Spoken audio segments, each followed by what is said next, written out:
సిలువలో ఏమని ప్రార్థన చేస్తున్నాను అంటే, తండ్రి మీరేమి చేయుచున్నారో మీరు ఎరగరు గనుక మీకు క్షమించుము అని ప్రార్థన చేస్తున్నారు.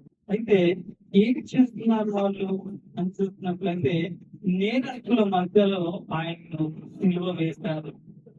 ఇక్కడ నేరస్తుల మధ్యలో ఆయనను సిలువ వేసినట్టుగా మనం చూస్తున్నాం. కపాలమనబడిన స్థలమునకు వచ్చినప్పుడు అక్కడ కుడి వైపున ఒకరిని, ఎడమ వైపున ఒకరిని నేరస్తులను ఆయనతో కూడా సిలువ వేశారు. నేరస్తుల మధ్యలో యేసు ప్రభును సిలువ వేసినట్టుగా అనుకుంటున్నాం.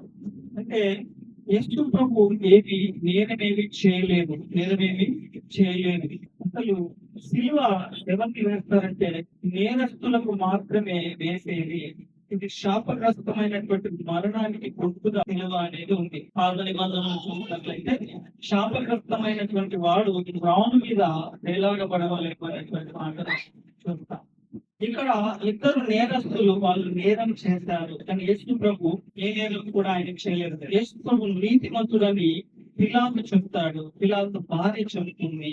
మిగతా అక్కడ ఉన్నటువంటి బంధువులు కూడా అంటారు ఈయన నీతిమంతుడు అనేటువంటి మాట మనం చూస్తాం. యేసు క్రీస్తు ఏ పాపములు చేయలేదు, కానీ నిర్దోషిని దోషుల మధ్యలో ఆయనకు వేస్తారు.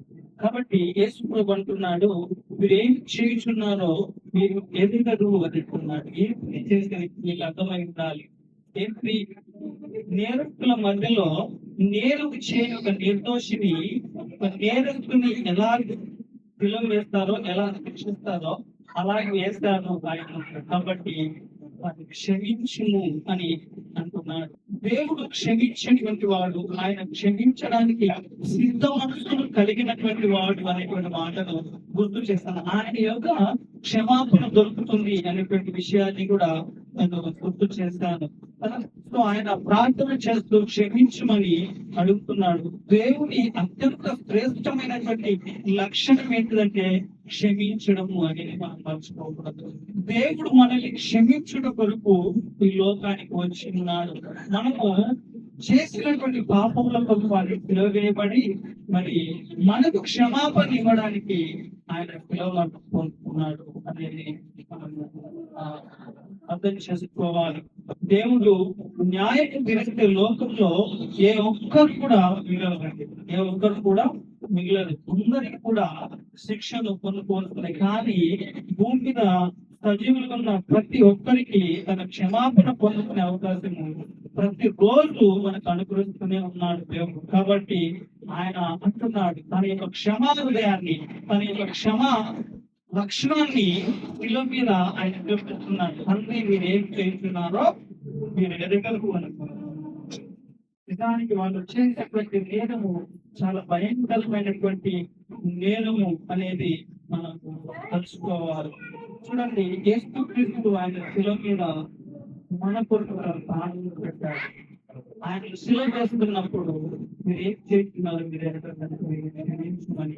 అంటే మన ఎడల ఒక వ్యక్తి ఇలాంటి ప్రవర్తిస్తే యేసు క్రీస్తు లాగా మనకు అలాంటి లక్షణాన్ని కలిగి ఉండాలని మనల్ని హింసించు వారి కొరకు మనం ప్రార్థన చేయాలి. మన శత్రువులను ప్రేమించి మనకి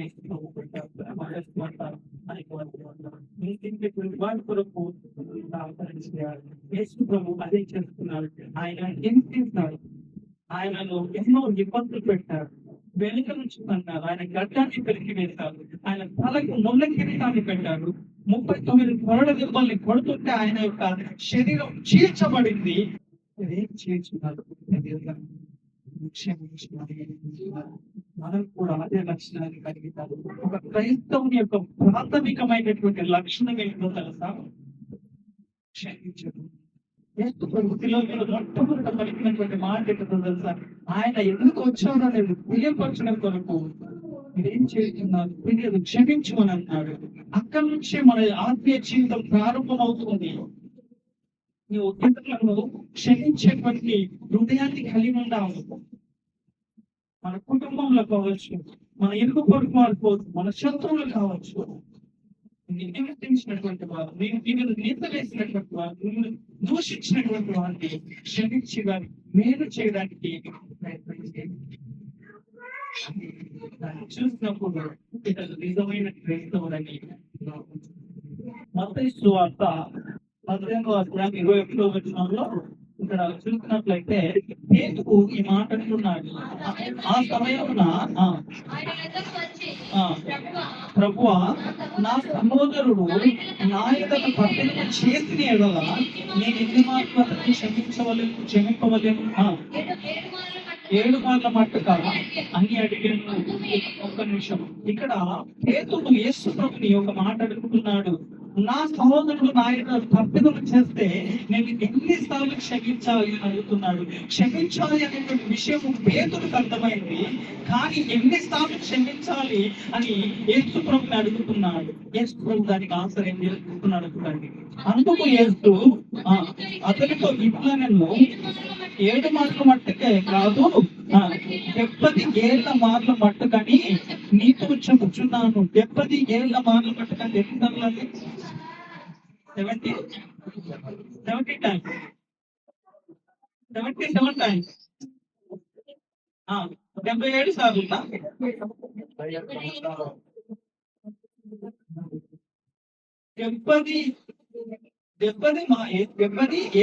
7 మార్ల మట్టుకంటే 70 into 7 ఇంగ్లీష్ లో చూడండి. 70 అయిన 7 టైమ్స్ అని 70 into 7 సార్లు ఎంత? 430 సార్లు క్షమించాలి. ఒక వ్యక్తి మీ ఎడల 490 సార్లు తప్పిదం చేయడు.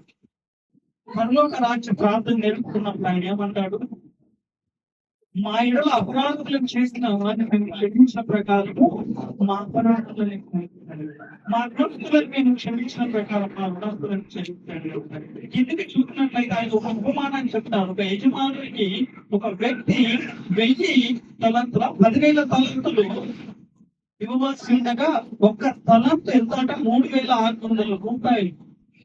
10,000 తలంతులు అంటే 3,60,00,000 అప్పు ఇవ్వవలసి ఉంది. అతన్ని ఇవ్వమంటే నన్ను ఓర్చుకో అని అన్నప్పుడు అతని అప్పు అంతా కూడా మాఫ్ చేశాడట ఆ యజమానుడు. ఏ వ్యక్తి అయితే మాఫ్ చేయబడినటువంటి వ్యక్తి ఉన్నాడో ఆ వ్యక్తికి ఇంకొక వ్యక్తి అప్పు ఇవ్వవలసింది. అతనికి 100 దేనారములు ఇవ్వాలనుకున్నాడు. ఒక్క దేనారం ఎంత? 50 రూపాయలు. 100 దేనారములు ఎంత అవుతుంది? 50 రూపాయలు అవుతుంది. 50 రూపాయలు ఇవ్వవలసినటువంటి వ్యక్తిని బట్టి నువ్వు ఇస్తావా లేకపోతే చస్తావని గొంతు పట్టుకొని ఆయనకు అడగడం మొదలు పెట్టాడు. ఆ విషయం వెళ్ళి యజమానుడికి చెప్పగానే నేను నీ యొక్క అప్పుని సంపూర్ణంగా రద్దు చేశాను. ఎందుకు చేయడం లేదా? ఏం చేస్తాడంట ఆయనని? న్యాయాధిపతులకు అప్పగించాలి, న్యాయస్థానాల్లో వేశారు. మనం కూడా క్షమించాలి. వారికి ఏం చేస్తాం? అనేది ప్రథమ లక్షణం క్రైస్తవుని యొక్క మర్చిపోతారు. ఎవరైనా మీడలో తప్పిదం చేస్తే క్షమించాలి. వాళ్ళు అడిగారా? అక్కడ వాళ్ళు అడిగారా యేసు ప్రభుని? మమ్మల్ని క్షమించిన అడిగారు. కానీ ఆయన ఏం చేస్తున్నాడు? అందుకే ఏం చేస్తున్నాడు కనుక మీరు తప్పిదం చేసినటువంటి వాళ్ళు తెలిసి చేయొచ్చు.